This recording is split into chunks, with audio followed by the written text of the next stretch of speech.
Welcome to Pieces for My Puzzle. I am your host, Nikki Shipp, and I'm excited to be sharing with you my life with a son on the spectrum. This podcast is for anyone who is looking for quick tips and perspective, but most of all, for hope and inspiration. So sit back, relax, and let's put the pieces together.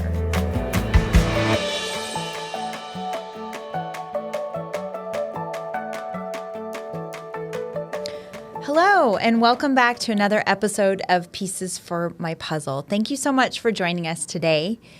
Last week, we spoke about how ADHD and dyslexia can affect reading with kids on the spectrum, and we gave some great quick tips on that episode. So if you didn't get a chance to tune into that episode, please do.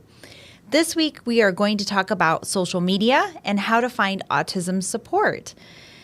I think it's safe to say that we all have our own conclusions about social media. Believe me, I absolutely get it. I'm actually in the business of social media. So I thought that this would be a great topic to address because I've gotten actually a lot of feedback from other parents about what they've experienced on social media and trying to find certain avenues of support.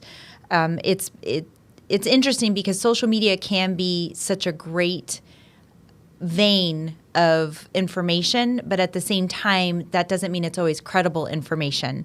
So I thought it would be great to give you guys some quick tips on how you can gain insight on social media and feel inspired by reaching out to other parents or support groups and gaining some perspective. So I will preface it by saying this, though.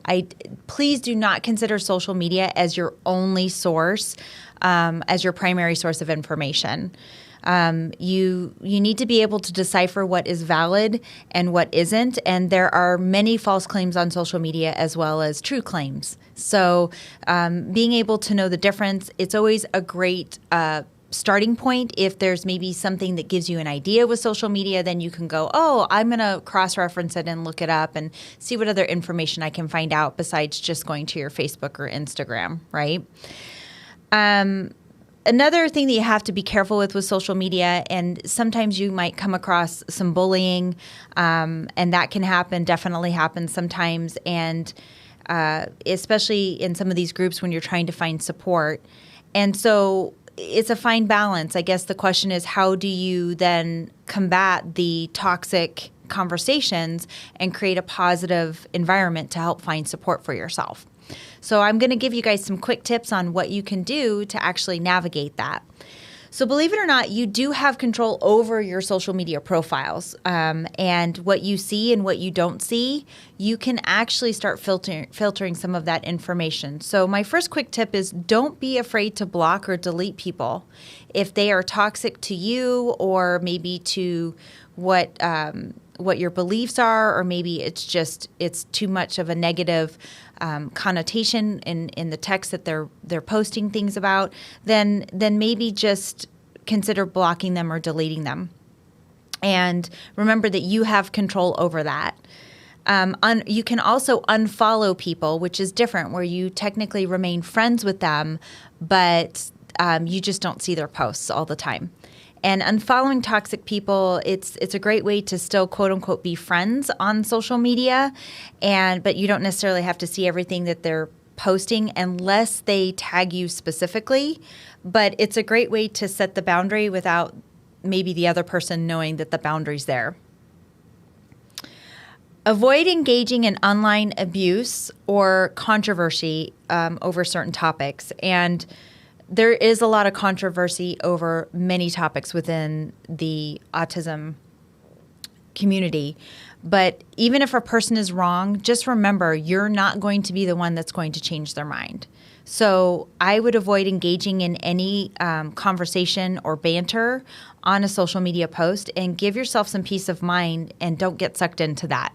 It's really easy to do, especially if maybe you don't have the same beliefs that they do, or you know that they're just absolutely wrong, that what they're saying is completely false. It doesn't matter, and like I said, you're not going to change their mind. So do yourself a favor and just don't engage in that type of banter. I'm going to say avoid those who what we call self-diagnosers. And please understand that this is not meant to be an insult to those who think that they may be autistic, but I'm a big believer in clinical science and therapies and obtaining that diagnosis. And there are many things that are in place to help people on the spectrum.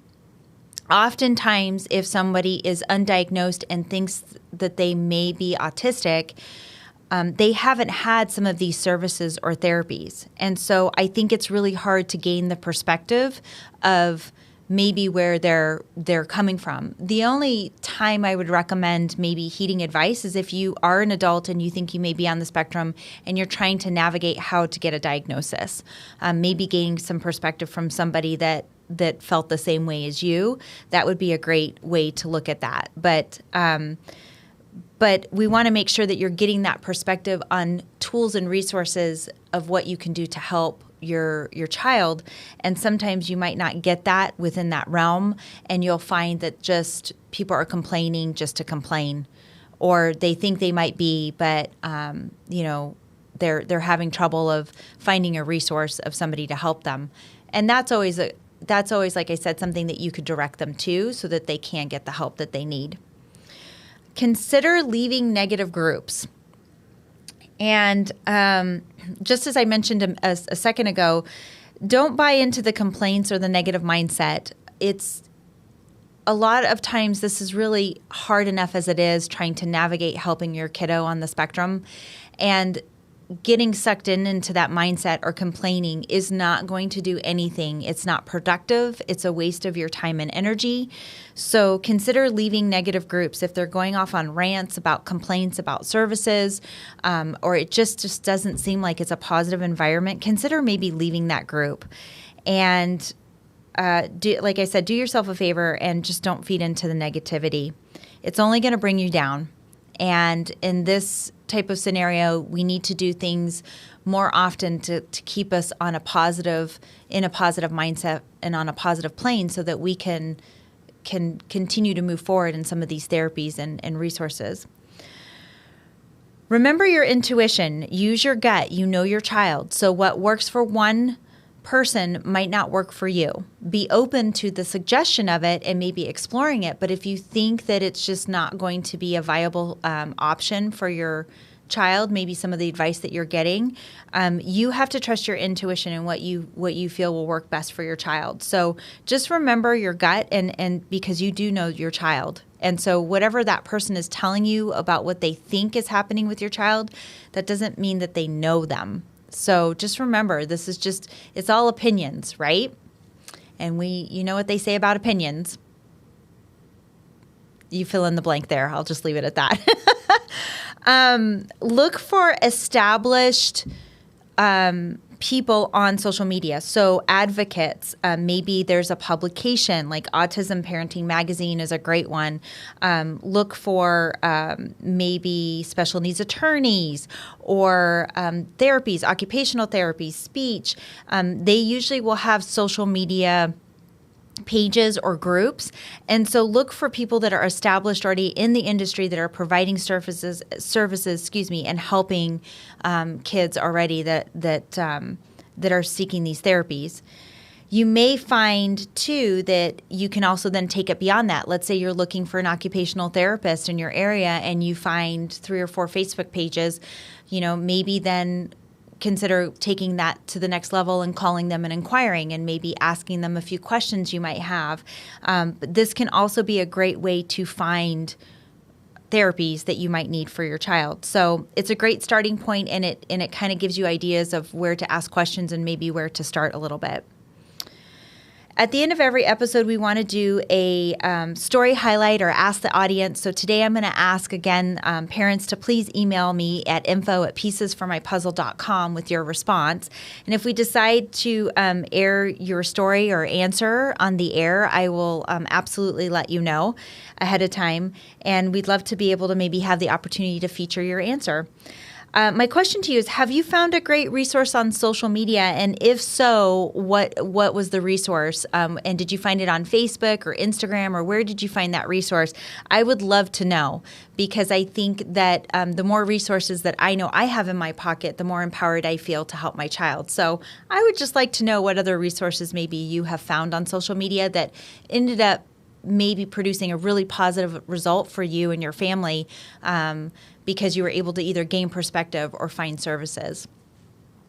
And that concludes our episode for today. Please like and follow us on Facebook and Instagram if you haven't already. We do also have a YouTube channel, so please consider subscribing to our YouTube channel as well. And if you like what you're hearing, please spread the word to friends and family. We really want to make sure that we are offering encouragement, inspiration, and resources to friends and family that are looking to help people on the spectrum. And if you like what you're hearing, also, please feel free to give us a good rating on your preferred podcast platform of choice. And that's a wrap for today. So until next time, keep working on your puzzle. And remember, you don't have to have it all solved in a day. Take care.